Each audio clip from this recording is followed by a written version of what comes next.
नमस्कार दोस्तों, स्वागत है आप सभी साथियों का एक स्मार्ट स्टडी पर। साथियों, आज के इस वीडियो में आरआरबी टेक्नीशियन एग्जाम 2026 के लिए जो है अभी साइंस के टॉप 100 क्वेश्चंस देखेंगे। देखिए, आपको बता दें, आरआरबी टेक्नीशियन का पेपर आपका 6 मार्च को है। 6 मार्च, 9 मार्च और 10 मार्च, इन 3 दिन पेपर आपका होगा। 3 दिन में टोटल आपके जो है साथियों, आप सभी को पता है कि प्रत्येक दिन 3 शिफ्ट होता है, तो 3 दिन में जो है आपके 9 शिफ्ट में पेपर लिए जाएंगे।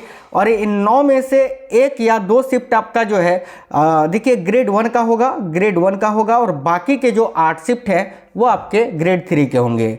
तो आज के इस वीडियो में साथियों आपके टेक्नीशियन के एग्जाम के लिए बहुत ही इंपॉर्टेंट साइंस के क्वेश्चंस लेकर आए हैं, बिल्कुल नए सिलेबस पर आधारित PYQ प्लस एक्सपेक्टेड क्वेश्चंस, जो कि आपके पेपर में इस बार हूबहू आपको देखने को मिलेंगे। और आप सभी को पता है कि इस आपके टेक्नीशियन का जो पेपर होगा उसमें 40 नंबर का साइंस आपसे पूछा जाएगा, जो कि बहुत ही मैटर करेगा आपके सिलेक्शन में, क्योंकि जो साइंस करेगा ना वो साथियों सिलेक्शन लेगा ही, क्योंकि 40 नंबर का साइंस है, समझ रहे हो ना। 40 नंबर आपसे साइंस पूछे जाएंगे, 10 नंबर जनरल अवेयरनेस है, मान के चलो 10 नंबर आपसे करेंट अफेयर्स ही पूछे जाएंगे, इधर हो गए 50। बाकी के 25 नंबर आपके मैथ्स हैं और 25 नंबर आपको रीजनिंग के पूछे जाएंगे। तो तैयार हो जाइए, मैं आपको डेली अब क्लासेस दे रहा हूँ, एक्सपेक्टेड क्लासेस करेंट अफेयर्स और साइंस के, वो आपको देखने ही है। तो चलिए शुरू करते हैं। पहला क्वेश्चन है, एक्वा रेजिया निम्न में से किसका मिश्रण है? आप देखिए, एक्वा रेजिया को अम्लराज के नाम से भी जानते हैं, क्योंकि इसमें सोना भी घुल जाता है। ठीक है, तो एक क्वेश्चन पूछा जाता है कि सोना किसमें घुलता है, तो यही एक्वा रेजिया में, अम्लराज जिसको आप बोलते हैं। ठीक है, तो याद रखना, एक्वा रेजिया ये जो किसका मिश्रण होता है, तो इसमें सांद्र HCl होता है और सांद्र नाइट्रिक एसिड होता है। ये भी पूछा जाता है कि इनका अनुपात कितना होता है, तो देखिए HCl का जो अनुपात होता है वो होता है 3, और जो नाइट्रिक एसिड होता है HNO3, इसका रेशियो होता है 1। कभी कभी इसको घुमा के पूछा जाता है कि नाइट्रिक एसिड और हाइड्रोक्लोरिक अम्ल का अनुपात क्या होता है, तो याद रखना 1:3 हो जाएगा, यानी जो पहले आएगा उसका अनुपात आपको पहले लिखना है। ठीक है, ऑप्शन नंबर सी इस क्वेश्चन का करेक्ट आंसर है। बेकिंग सोडा का रासायनिक सूत्र आपसे पूछा जा रहा है कि क्या होता है, तो बेकिंग सोडा यानी सोडियम हाइड्रोजन कार्बोनेट, इसका रासायनिक सूत्र होता है NaHCO3। Option number A correct आएगा, NaHCO3। दूध इनमें से किसका उदाहरण है? बहुत ही इंपॉर्टेंट क्वेश्चन है, ध्यान से देखिएगा। देखिए, दूध जो है इनमें से किसका उदाहरण है, तो साथियों दूध जो है किसका उदाहरण है, तो दूध एक प्रकार का कोलाइड है और दूध जो है इमल्सन का उदाहरण है। याद रखना, ऑप्शन नंबर बी इस क्वेश्चन का करेक्ट आंसर हो जाएगा, इमल्सन। देखिए, क्लास आपको बिल्कुल फास्ट करवा रहे हैं, क्विक रिवीजन करवा रहे हैं। अगला क्वेश्चन है, धुआं में आंखों को प्रभावित करने वाला कौन सा शक्तिशाली उत्तेज्य होता है? देखते हो ना साथियों, जब भी कोई भी धुआं हमारे आंखों में प्रवेश करता है तो जलन पैदा होती है, आंख जलने लगता है। इसका कारण क्या है कि धुआं में कोई एक शक्तिशाली उत्तेज्य होता है, जिसके कारण जब धुआं आंख में आता है तो उससे जलन पैदा होता है। तो आपको बताना है वो शक्तिशाली उत्तेज्य कौन सा है। ऑप्शन नंबर बी अगर आप बता रहे हैं पेरोक्सी एसीटिल नाइट्रेट, तो आपका बिल्कुल करेक्ट आंसर हो जाएगा। देख लीजिए, ऑप्शन नंबर बी करेक्ट है, पेरोक्सी एसीटिल नाइट्रेट। देखिए, इस वीडियो को अपने दोस्तों के साथ शेयर जरूर करिएगा, और अगर आपने अभी तक लाइक नहीं किया है तो सभी साथी लाइक कर दीजिएगा। निम्न में से कौन सा पदार्थ है जो कि जैव निम्न करणीय है?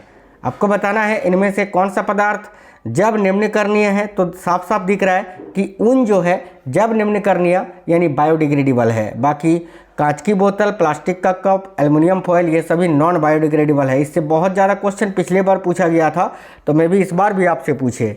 प्रत्येक क्रिया के विपरीत दिशा में प्रतिक्रिया होती है, यह नियम कौन सा है? तो प्रत्येक क्रिया के विपरीत दिशा में प्रतिक्रिया होती है, ये न्यूटन का तीसरा नियम है, गति का तीसरा नियम। ऑप्शन नंबर ए यहाँ आपका करेक्ट आंसर होगा। निम्न में से घर्षण बल के प्रकार कौन से हैं? बताइए, इनमें से कौन सा एक घर्षण बल का प्रकार है? देखिए, लोटनिक घर्षण, सर्पी घर्षण, सीमांत घर्षण, ये तीनों घर्षण बल के प्रकार हैं। ऑप्शन नंबर डी करेक्ट होगा, तीनों। कोई वस्तु तब तक स्थिर या एक समान गति में रहेगी जब तक उस पर कोई बाह्य ना लगे। ठीक है, यह न्यूटन का कौन सा नियम है? तो भाई इसी को तो हम जड़त्व का नियम कहते हैं। ठीक है, यानी न्यूटन का पहला नियम। Option number B right answer है। ध्वनि उत्पन्न करने के लिए वस्तु के लिए अनिवार्य शर्त क्या है?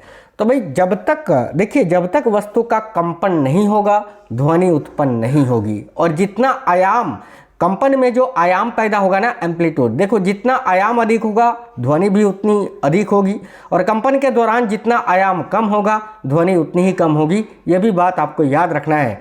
तो ध्वनि जो है वस्तु के कंपन और उसके आयाम पर निर्भर करता है, यह भी आपको याद रखना है। तो वस्तु का कंपन इस क्वेश्चन का करेक्ट आंसर होगा।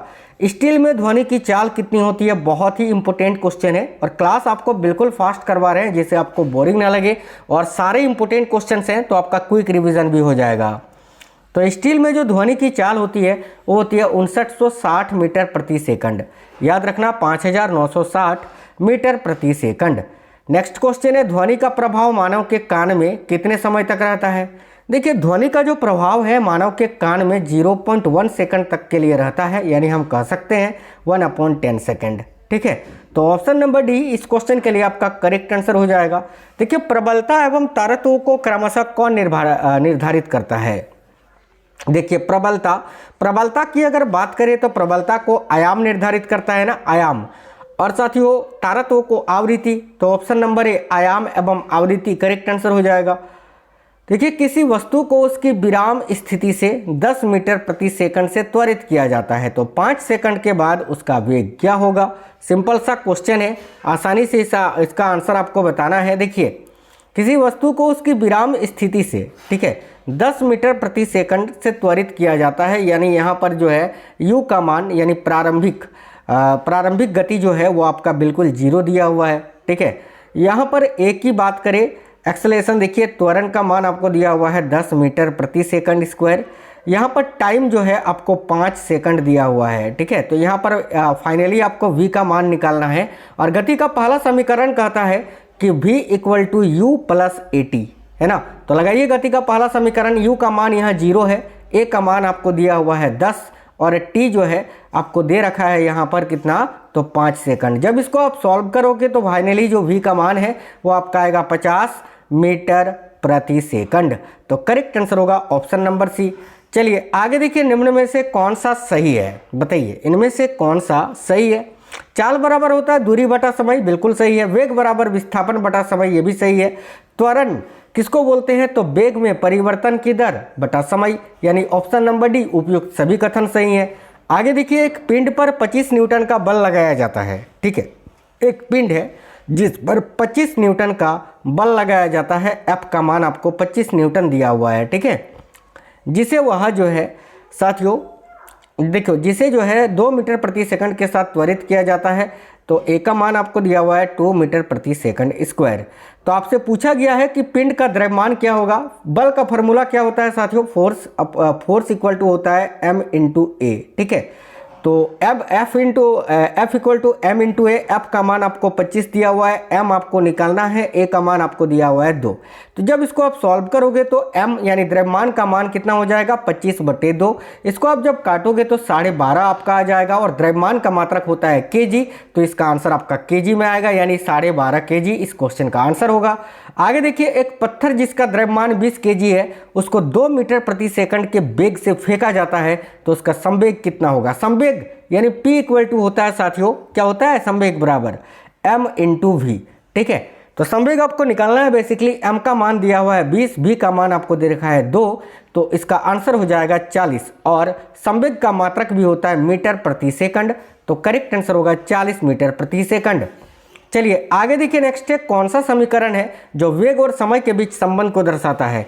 देखिए गति का जो पहला समीकरण है अभी मैंने आपको बताया था, v = u + at, ये किसके बीच समय संबंध को दर्शाता है, तो वेग और समय के बीच को ना, u है ये u, वेग और समय के बीच के।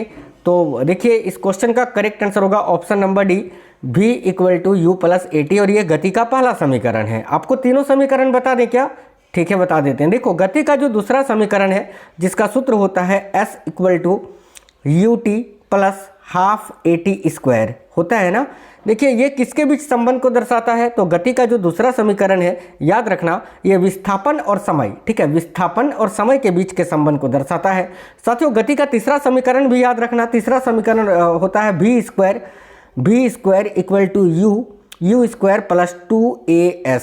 ये जो है किसके बीच संबंध को दर्शाता है, तो गति का जो तीसरा समीकरण है ये वेग और विस्थापन के बीच के संबंध को दर्शाता है, याद रखेंगे। ठीक है, तो यहाँ ऑप्शन नंबर डी आपका करेक्ट आंसर हो जाएगा। एक उत्तल दर्पण कैसा प्रतिबिंब बनाता है? देखिए, एक उत्तल दर्पण जो होता है हमेशा आभासी प्रतिबिंब बनाता है और वस्तु से छोटा प्रतिबिंब बनाता है। और आपको पता है कि जो आभासी प्रतिबिंब होता है वो सीधा होता है, तो उल्टा वाला तो होगा ही नहीं, ठीक है। और उल्टा वाला तो यहाँ पर आपका होगा ही नहीं, आभासी और छोटा केवल लिखा हुआ है, सीधा भी तो होता है। तो ऑप्शन नंबर बी आपका करेक्ट होगा, आभासी, छोटा और सीधा, बड़ा तो होता ही नहीं है ना। ऑप्शन नंबर बी इस क्वेश्चन का करेक्ट आंसर होगा, आभासी, छोटा और सीधा। देखिए, मुख्य अक्ष के समांतर आती हुई किरणें दर्पण से टकराने के बाद जिस बिंदु पर जाकर मिलती है उसे क्या कहते हैं भाई? इसको मुख्य फोकस कहते हैं। सिंपल सा क्वेश्चन है, ठीक है, मुख्य फोकस। लेंस की क्षमता के संबंध में कौन सा गलत है? देखिए, ए में लिखा हुआ है उत्तल लेंस के लिए यह धनात्मक होती है, बिल्कुल सही है। अवतल लेंस के लिए ऋणात्मक होती है, ये भी सही है। यह फोकस दूरी पर निर्भर नहीं करती, गलत लिखा हुआ है ना, क्योंकि ये फोकस दूरी पर ही तो निर्भर करती है, गलत लिखा हुआ है, आपको गलत ही चुनना था। ऑप्शन नंबर सी करेक्ट होगा। देखिए, लेंस की शक्ति का मात्रक डायोप्टर होता है, ये भी सही है। ऑप्शन नंबर सी गलत है, यही आंसर होगा। निम्न में से कौन सा कथन सही है? बहुत इंपॉर्टेंट क्वेश्चन है। देखिए, बर्फ का जो अपवर्तनांक होता है वो 1.31 होता है, बिल्कुल सही है। जल का अपवर्तनांक होता है 1.33, ये भी सही है। हीरा का अपवर्तनांक होता है 2.42, ये भी सही है। यानी ऑप्शन नंबर डी उपयुक्त सभी सही है। आगे देखिए, यदि एफ फोकस दूरी r वक्रता त्रिज्या है तो कौन सा कथन सत्य है? आप सभी को पता है कि f इक्वल टू होता है r/2, ठीक है। f इक्वल टू क्या होता है? r/2 होता है भाई। तो ऑप्शन नंबर बी में ये लिखा हुआ है, यही आपका करेक्ट आंसर हो जाएगा। एक निश्चित कोण के लिए अपवर्तन कोण का मान 90 डिग्री हो जाता है, तो इसका आपतन कोण को क्या कहते हैं? इस आपतन कोण को क्या कहते हैं? बहुत ही अच्छा क्वेश्चन है कि एक निश्चित कोण के लिए अपवर्तन कोण का मान अगर 90 डिग्री है, ठीक है, तो इस आपतन कोण को क्रांतिक कोण कहते हैं। भाई सिंपल क्वेश्चन है, क्रांतिक कोण करेक्ट आंसर होगा। नेक्स्ट है, गोलीय दर्पण के परावर्तक पृष्ठ के व्यास को क्या कहते हैं? बताइए। तो साथियों, गोलीय दर्पण के परावर्तक पृष्ठ के व्यास को क्या कहते हैं? देखिए, राइट आंसर होगा द्वारक कहते हैं, द्वारक। गोलीय दर्पण के परावर्तक पृष्ठ के व्यास को हम द्वारक के नाम से जानते हैं। सूर्यास्त के समय सूर्य लाल दिखाई देने का कारण क्या है? देखते हो ना, सूर्योदय सूर्यास्त के समय सूर्य लाल दिखाई देता है, इसका कारण है प्रकाश का प्रकीर्णन। प्रकीर्णन करेक्ट आएगा, अपवर्तन नहीं करना है यहाँ। देखो, विद्युत परिपथ में इकाई समय में प्रभावित आवेश की मात्रा को क्या कहते हैं? बताइए। विद्युत परिपथ में इकाई समय में प्रभावित आवेश की मात्रा को हम विद्युत धारा कहते हैं भाई। ऑप्शन नंबर ए करेक्ट होगा, विद्युत धारा। आमीटर को विद्युत परिपथ के किस क्रम में लगाया जाता है? बहुत ज़्यादा इंपॉर्टेंट क्वेश्चन है ये। तो आमीटर को विद्युत परिपथ के किस क्रम में? तो साथियों याद रखना, श्रेणी क्रम में लगाया जाता है। यही आमीटर की जगह पर अगर वोल्ट मीटर पूछता तो वोल्ट मीटर को समानांतर क्रम में लगाया जाता है, याद रखना। किन्हीं दो बिंदुओं के विद्युत विभव के अंतर को क्या कहते हैं? भाई इसी को तो हम विद्युत विभवांतर या पोटेंशियल डिफरेंस कहते हैं, ठीक है, पोटेंशियल डिफरेंस, या फिर इसको हम वोल्टता भी कहते हैं। तो ये तीनों करेक्ट आंसर हो जाएगा, ऑप्शन नंबर डी। अगला, वोल्ट मीटर को किस क्रम में लगाया जाता है? अभी मैंने बताया था कि वोल्ट मीटर को साथियों समानांतर क्रम में लगाया जाता है, ऑप्शन नंबर बी। विद्युत धारा की दिशा कौन सी होती है? बताइए, काफ़ी इंपॉर्टेंट क्वेश्चन है कि विद्युत धारा की जो दिशा होती है वो कौन सी होती है? देखिए, विद्युत धारा की दिशा होती है धन आवेश से ऋण आवेश की ओर, धन आवेश से ऋण आवेश की ओर, ठीक है। आगे देखिए, बुझा हुआ चूना का रासायनिक सूत्र क्या होता है? सिंपल सा क्वेश्चन है। तो बुझा हुआ चूना, जिसको हम स्लैग लाइम कहते हैं, इसका रासायनिक सूत्र होता है कैल्शियम हाइड्रोक्साइड, ठीक है, याद रखिए। तो ऑप्शन नंबर ए इस क्वेश्चन का करेक्ट आंसर होगा। जिप्सम का रासायनिक सूत्र आपसे पूछा जा रहा है, क्या होता है? तो जिप्सम का रासायनिक सूत्र होता है साथियों कैल्शियम सल्फेट विथ 2H2O। तो देखिए, ऑप्शन नंबर ए करेक्ट होगा। यहाँ पर अगर आपसे पीओपी यानी प्लास्टर ऑफ पेरिस का रासायनिक सूत्र पूछा जाता तो देखो ऑप्शन नंबर बी में जो लिखा हुआ है कैल्शियम सल्फेट हेमीहाइड्रेट यानी calcium sulphate with half H2O, ये जो है आपका प्लास्टर ऑफ पेरिस का रासायनिक सूत्र होता है। अल्कोहल का रासायनिक सूत्र साथियों बड़ा इंपॉर्टेंट है, याद रखना C2H5OH, यही जो है अल्कोहल का सूत्र होता है। तो ऑप्शन नंबर सी इस क्वेश्चन के लिए करेक्ट है। काफ़ी इंपॉर्टेंट क्वेश्चन है कि Na2CO3 विथ 10H2O यानी ये जो है बेकिंग सोडा, आपका ना धावन सोडा है, इसके बारे में कौन सा कथन सही है? ए में लिखा हुआ है सोडियम कार्बोनेट है जिसे बेकिंग सोडा कहा जाता है, गलत लिखा हुआ है। यह सोडियम बाइकार्बोनेट है, यह भी गलत लिखा हुआ है। यह सोडियम कार्बोनेट है जिसे वॉशिंग सोडा कहा जाता है, बिल्कुल ये सही है। तो option number C correct answer हो जाएगा। परमाणु की चौथी कक्षा में इलेक्ट्रॉन की अधिकतम संख्या क्या हो सकती है भाई? तो देखिए, इसको निकालने का सूत्र भी है, या आप डायरेक्ट याद रख सकते हैं कि 2 8, देखो 2 8 18 और 32, ये आप याद रखना। पहली कक्षा में अधिकतम 2 इलेक्ट्रॉन, दूसरी कक्षा में 8, तीसरी कक्षा में 18 और चौथी कक्षा में 32। इसको निकालने का तरीका होता है, इसको देखो 4 कक्षाएं होती है KLMN, ठीक है। ये पहला, दूसरा, तीसरा, चौथा इसका नंबरिंग होता है। इसको निकालने का सूत्र होता है 2n²। n की जगह पर हम उसी का मान रखेंगे जिस कक्षा के बारे में पूछा जाएगा। तो यहाँ चौथी कक्षा का पूछा जा रहा है, यानी n का मान हमको 4 रखना है, ठीक है। तो 2n² यानी 4 का स्क्वायर, तो 4 का स्क्वायर करेंगे तो 16, और 16 को 2 से जब मल्टीपल करेंगे तो इसका मान आएगा 32। वैसे भी 32 आएगा, या फिर डायरेक्ट जो मैंने बताया 2, 8, 18, 32 आप डायरेक्ट भी याद रख सकते हैं, ठीक है। तो 32 इस क्वेश्चन का करेक्ट आंसर होगा। परमाणु के नाभिक में कौन से कण पाए जाते हैं? देखिए, परमाणु का जो नाभिक होता है उसमें प्रोटॉन एवं न्यूट्रॉन पाया जाता है साथियों। परमाणु के नाभिक में क्या पाया जाता है? Proton plus neutron. Option number A correct answer है। परमाणु के नाभिक की त्रिज्या क्या होती है? ये क्वेश्चन बड़ा इंपॉर्टेंट है। तो परमाणु का जो नाभिक होता है उसकी त्रिज्या होती है 10⁻⁻15 metre. Option number A correct है। कण एवं तरंग दोनों ही की तरह कौन व्यवहार करता है? देखो, कण एवं तरंग दोनों की तरह कौन व्यवहार करता है? तो साथियों यहाँ आपका करेक्ट आंसर होगा इलेक्ट्रॉन। Option number C. हीरा और ग्रेफाइट के कार्बन परमाणुओं की संरचना कैसी होती है? तो करेक्ट आंसर होगा एक जैसी होती है भाई। ऑप्शन नंबर ए करेक्ट है। अगला है, अक्रिय गैस के परमाणु में सबसे बाहरी कक्षा में कितने इलेक्ट्रॉन होते हैं? साथियों, कोई भी जो अक्रिय गैस होती है ना, उसकी बाहरी कक्षा में 8 इलेक्ट्रॉन होता है। ये आपको रट ही लेना है, याद रखना है। जैसे कि देखो, ऑर्गन का परमाणु क्रमांक होता है 18।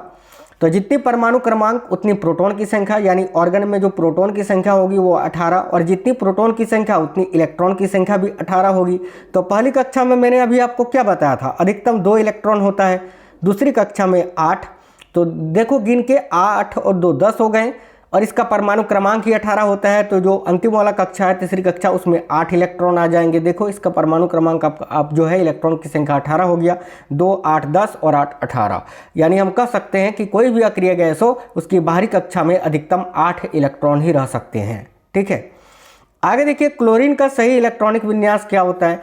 देखो, क्लोरीन जिसकी प्रोटॉन की संख्या यानी परमाणु संख्या 17 होता है, प्रोटॉन की संख्या 17, जितनी प्रोटॉन की संख्या उतनी ही इलेक्ट्रॉन की संख्या 17, ठीक है। तो इसका इलेक्ट्रॉनिक विन्यास कैसे निकालेंगे? पहली कक्षा में अधिकतम 2 इलेक्ट्रॉन, दूसरी कक्षा में 8 इलेक्ट्रॉन, इसका परमाणु संख्या ही 17 होता है, यानी इलेक्ट्रॉन की संख्या ही इसमें 17 है। तो 2, 8, 10 हो गया, अंतिम कक्षा में आपका 7 हो जाएगा। देखो 17 हो गया, यानी 2, 8, 7 कहाँ है? ऑप्शन नंबर डी में है, यही आपका आंसर हो जाएगा। आगे देखिए, वह यौगिक जिसे क्विक लाइम भी कहा जाता है। तो सिलेक्ट लाइम तो कैल्शियम हाइड्रोक्साइड को कहा जाता है, और क्विक लाइम कैल्शियम ऑक्साइड को कहा जाता है, याद रखना। तो ऑप्शन नंबर डी यहाँ आपका करेक्ट आंसर हो जाएगा। ये क्वेश्चन काफ़ी इंपॉर्टेंट है कि टंगस्टन का गलनांक बिंदु क्या होता है? साथियों, टंगस्टन का उपयोग हम विद्युत बल्ब में फिलामेंट के रूप में करते हैं, और टंगस्टन का जो गलनांक होता है लगभग 3400 डिग्री सेल्सियस होता है, 3400 degree Celsius. Option number C correct है। निम्न में से सबसे कम गलनांक वाली धातु कौन सी है? बताइए साथियों, इनमें से सबसे कम गलनांक किस धातु की है? तो गैलियम की। गैलियम इसका गलनांक इतना कम होता है कि ये हाथ में ही पिघल जाती है। ऑप्शन नंबर डी करेक्ट होगा, गैलियम। गोल्ड धातु का आपेक्षिक घनत्व कितना होता है? देखिए, गोल्ड धातु का जो आपेक्षिक घनत्व होता है ये होता है 19.3, जिसका मतलब ये है कि ये पानी से लगभग 19.3 गुना भारी होता है। तो ऑप्शन नंबर सी इस क्वेश्चन का करेक्ट होगा। अम्ल और क्षार की क्रिया कराने की प्रक्रिया को क्या कहा जाता है? तो साथियों, अम्ल और क्षार की क्रिया कराने वाली जो प्रक्रिया है इसको भाई उदासीनीकरण कहा जाता है साथियों। ऑप्शन नंबर सी करेक्ट है, उदासीनीकरण। अपमार्जक से संबंधित कौन सा कथन सही है? बताइए। देखिए, अपमार्जक से संबंधित कौन सा कथन सही है? ए में है, यह साबुन की तरह क्रिया करते हैं, बिल्कुल ठीक है। ये कठोर जल में भी कार्य करते हैं, बिल्कुल। ये मृदु जल में भी कार्य करते हैं। ऑप्शन नंबर डी उपयुक्त तीनों कथन सही हैं। सभी अम्लों व क्षारों का जलीय विलयन विद्युत का क्या होता है? तो देखो, कोई भी अम्ल हो कोई भी क्षार हो, उसका जो जलीय विलयन होता है ये विद्युत का सुचालक होता है। ऑप्शन नंबर ए करेक्ट होगा, सुचालक होता है। लैक्टिक अम्ल की कमी से मानव शरीर में कौन सी विकृति होती है? भाई देखिएगा, लैक्टिक अम्ल की कमी से मानव शरीर में कौन सी विकृति होती है? करेक्ट आएगा, थकान महसूस होना। Option number C correct answer होगा, थकान महसूस होना। नेक्स्ट है, चूने का पानी किस प्रकृति का होता है? चूने का पानी यानी कैल्शियम हाइड्रोक्साइड, इसकी जो प्रकृति होती है वो क्षारीय होती है। ऑप्शन नंबर बी करेक्ट होगा, क्षारीय प्रकृति का। निम्न में से कौन सा कथन सही है भाई, काफ़ी इंपॉर्टेंट क्वेश्चन है।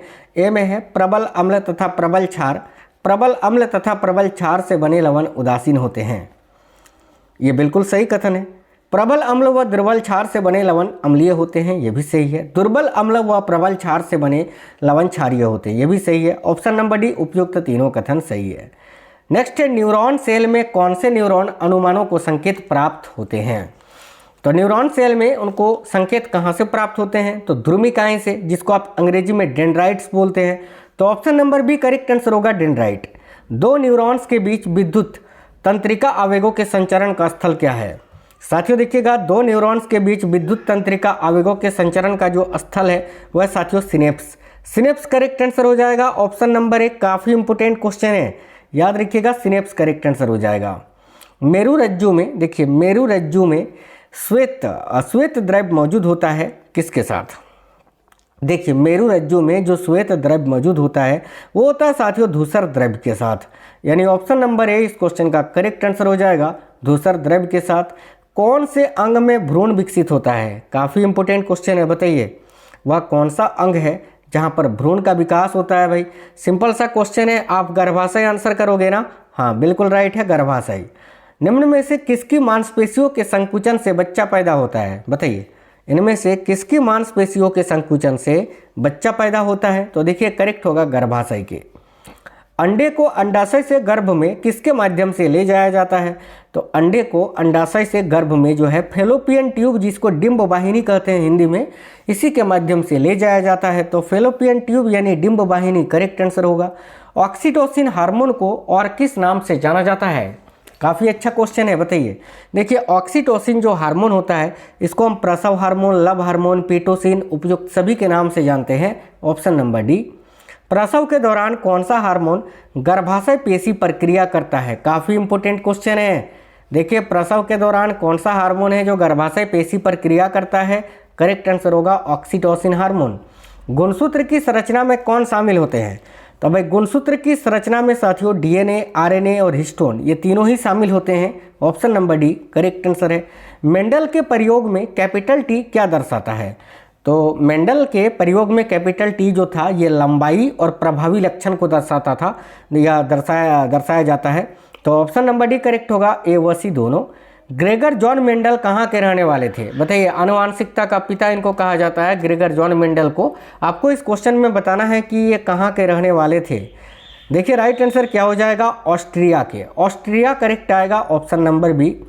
मेंडल द्वारा चयनित मटर के पौधे का कौन सा लक्षण आनुवांशिकता के प्रयोग के लिए नहीं चुना गया था। तो मेंडल द्वारा चयनित मटर के पौधे का कौन सा लक्षण है जो आनुवांशिकता के प्रयोग के लिए नहीं चुना गया था, करेक्ट आएगा तने का रंग। ऑप्शन नंबर सी करेक्ट है साथियों, तने का रंग। अगला है जीन कोष क्या होते हैं भाई, बताइए जीन कोष किसको कहते हैं। साथियों याद रखना, बहुत ही इंपॉर्टेंट क्वेश्चन है। जीन कोष एक क्रोमोसोम में कुल कितने जीन होते हैं उसी को जीन कोष कहते हैं। तो ऑप्शन नंबर ए, एक क्रोमोसोम में कुल जीनों की संख्या। किसी जीव की जीनी संरचना क्या कहलाती है।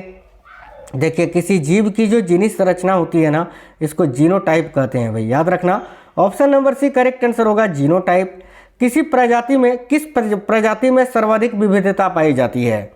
देखिए जो मनुष्य होते हैं ना, मनुष्यों में सर्वाधिक विविधता पाई जाती है क्योंकि मनुष्य जो होता है इसमें लैंगिक प्रजनन होता है और लैंगिक प्रजनन में साथियों सबसे अधिक विविधताएं, वेरिएशन देखने को मिलती है।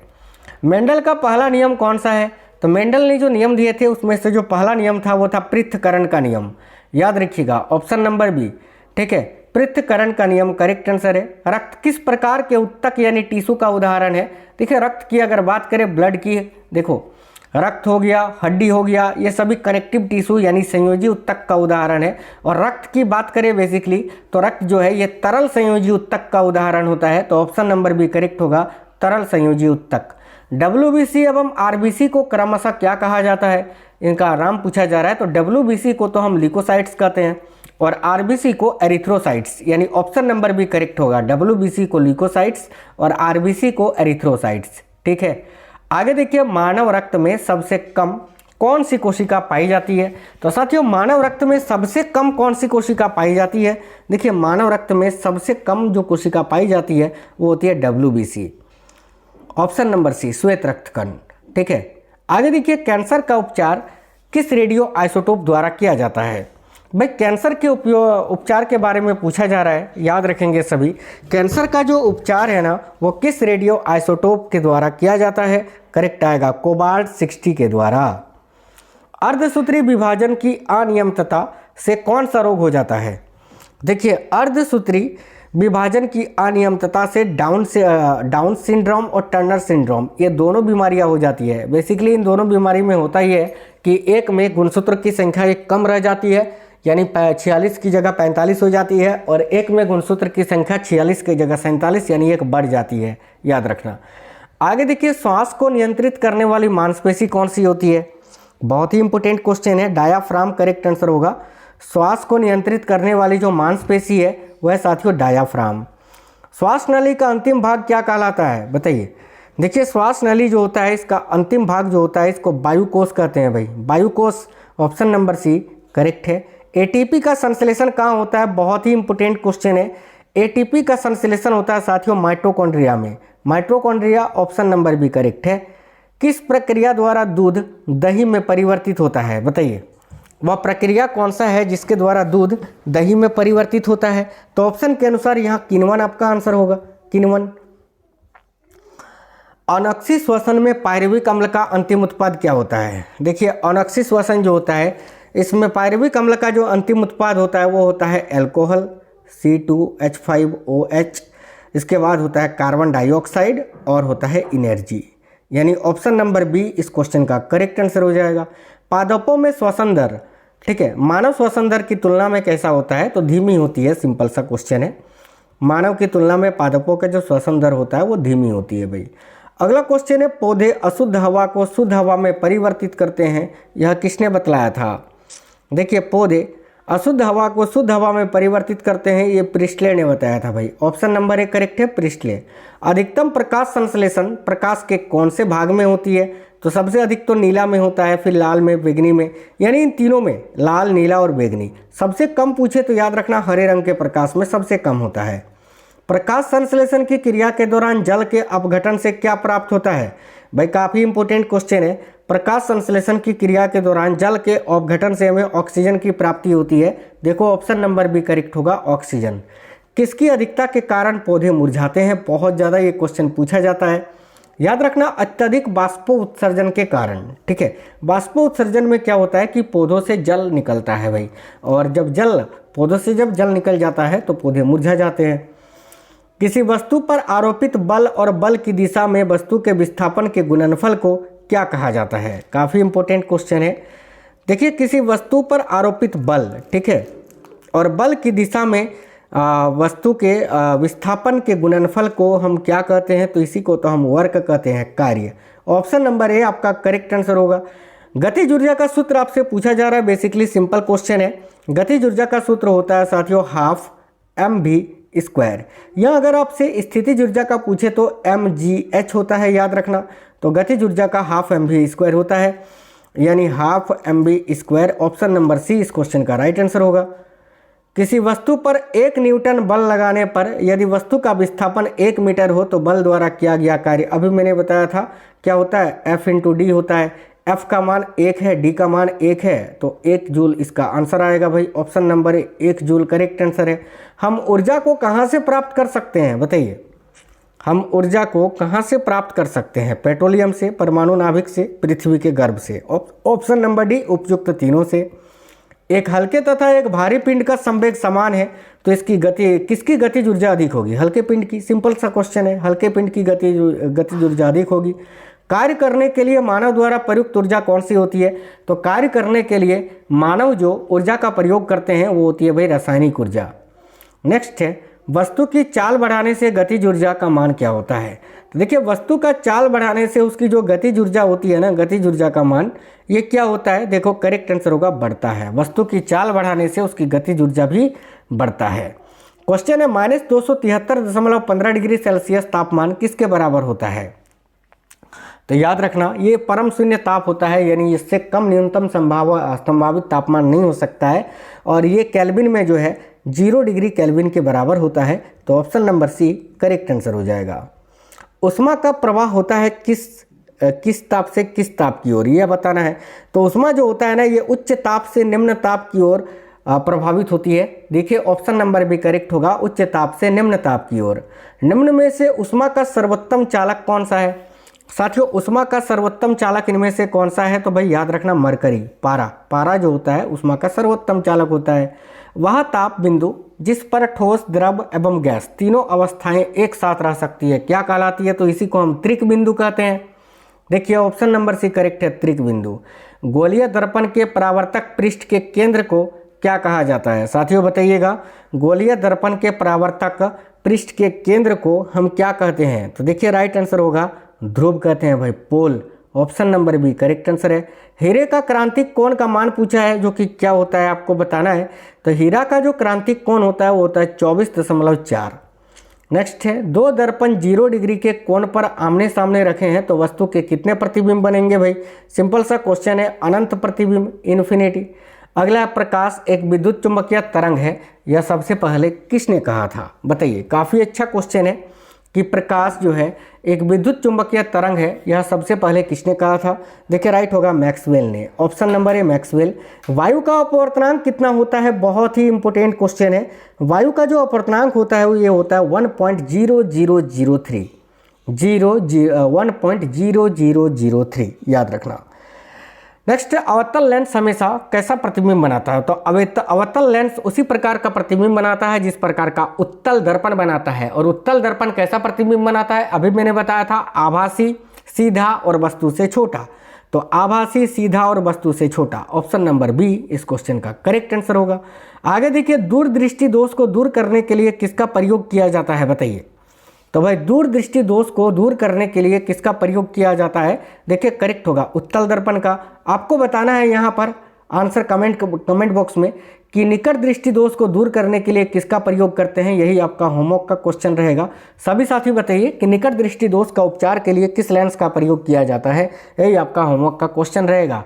वीडियो को सभी साथी लाइक जरूर करिएगा, अपने सभी दोस्तों के साथ ज़्यादा से ज़्यादा शेयर करिए। और इसी तरह का और क्लासेस चाहिए साइंस का, करंट अफेयर्स का, तो वीडियो को ज़्यादा से ज़्यादा लाइक और अपने दोस्तों के साथ शेयर करिएगा। मिलते हैं आपसे नेक्स्ट वीडियो में। जय हिंद साथियों, वंदे मातरम।